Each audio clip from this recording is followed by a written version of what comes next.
Lynch ordering justice to preserve all new records in these ongoing investigations of Hillary Clinton. Great to see you, Congressman. So you expect that they will abide by that and make sure that the records are preserved, because they apparently haven't been by everyone on Hillary's team in the past. Yeah, well, Bob Goodlatte's the chairman of the Judiciary Committee. I'm the chairman of the Oversight Committee. We put the Department of Justice on notice that they are to preserve all these documents that they may find in these other investigations. Now, a lot of this we've read about just in the media, but we put this in place as another step to make sure that no other records are destroyed, displaced, or done anything other than preserve them, because Congress, essentially the American people, are going to want to look at them at some point. Because the FBI has its investigation, but you also have an investigation going into whether she misused her power as Secretary of State and perhaps jeopardized confidential documents or state secrets of some sort. You said something today that got some attention, saying that this is going to take, you've got 2 years worth of material all lined up if she becomes president. Does that mean, I mean, if she is elected, are you saying we're in for at least 2 years of investigations into her? Well, look, no matter if she's elected or defeated, the Congress has a job to do, and that is to clean up the mess that Hillary Clinton made at the State Department. This is potentially one of the largest breaches of security in the history of the State Department. You had classified material that was migrating to a non-classified system. You have allegations of a quid pro quo discussion between the Undersecretary of Management, Patrick Kennedy, and FBI agents. I mean, I got a long list. Do you guys investigate him? Because it's all focused on Hillary right now, but Patrick Kennedy, how is he going to be held to account? Look, we're going to expose this. We're going to shine light on it. That's what we do in the United States of America. We're different than the rest of the world.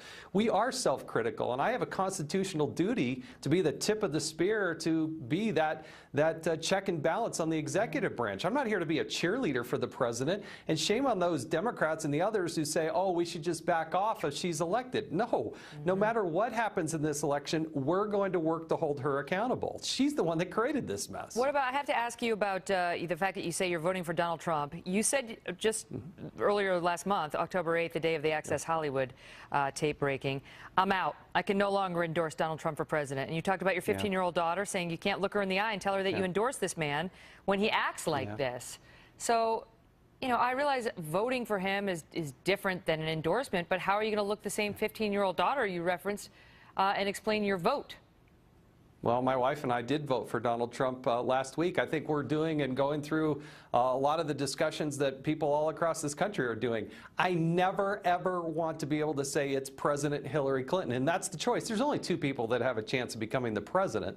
And if you don't vote for Donald Trump, you're essentially creating a window, an opportunity for Hillary Clinton to become the president. So it's tough. We are never going to support or endorse or condone any sort of action or verbs or words or anything about sexual harassment or belittling women.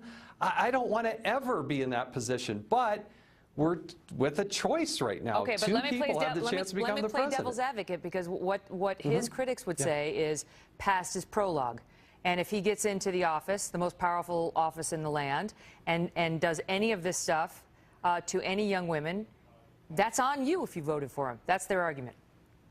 Well, it's not like the Clintons have a clean record, Megan. I mean, all you have to do is look what Bill Clinton did in the Oval Office and what he did with interns and all these other lines of women and what they were doing. So it's not as if you're comparing apples to oranges. I mean, it should never be acceptable, ever. And that's exactly what I talked about with my 15-year-old daughter and our son and our other daughter as well. But you have a choice, and if you look at the Supreme Court and you look at all the other issues that face this country, by far, it's Donald Trump is going to be better. That's how we looked at it, and that's why I made the decision to vote this way. But I'm still not going to endorse him. I still can't defend those comments. But we all have to make a choice, and that's a choice that my wife and I made. Congressman Jason Chaffetz, it's great to see you. Thank you. Joining us now to respond, Richard Socarides. He's a former White House senior advisor to President Bill Clinton. Great to see you, Richard. So good to see you, Megan. It's been amazing. You know,